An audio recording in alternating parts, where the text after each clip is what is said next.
Hello, this is Bad Accent Video Reviews, and today we are talking about The King's Warden. Directed by Jang Hang-jun and distributed by Showbox, The King's Warden has become one of Korea's biggest box office success stories of 2026.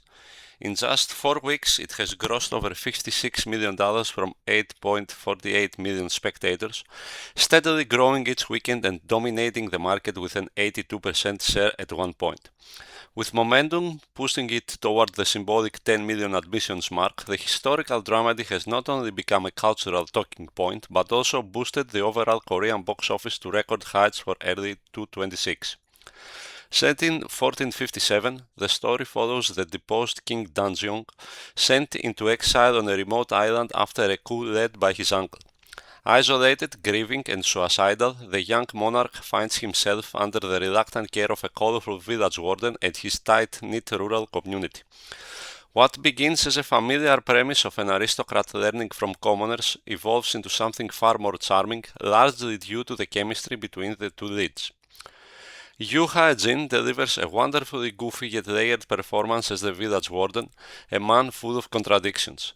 He takes pride in leading the villagers but avoids hard labor, claims credit for catching snails for soup, and yet ultimately becomes the emotional backbone of the exiled king's recovery.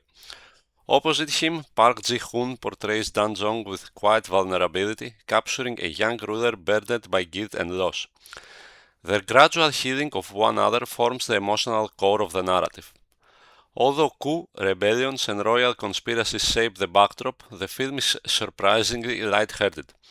Humor emerges naturally, often at the characters' expense, but never diminishes them. Instead, it humanizes them.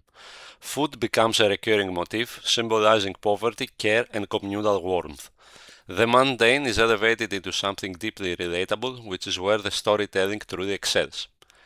Technically, the production values are impressive. Choi Young-hwan's cinematography beautifully captures the isolation of the island village, accessible only by raft, while the opening sequence of captured men establishes grandeur and severity. The action scenes are well staged, even if some tiger hunting choreography and visual effects feel slightly uneven. Hae-jin editing is brisk and energetic, particularly in the middle sections, though the opening could have lingered longer to establish emotional stakes more fully. The sound design complements both the comedic beats and the more dramatic crescendos effectively. Ultimately, The King's Warden succeeds because it values simple human emotions over spectacle.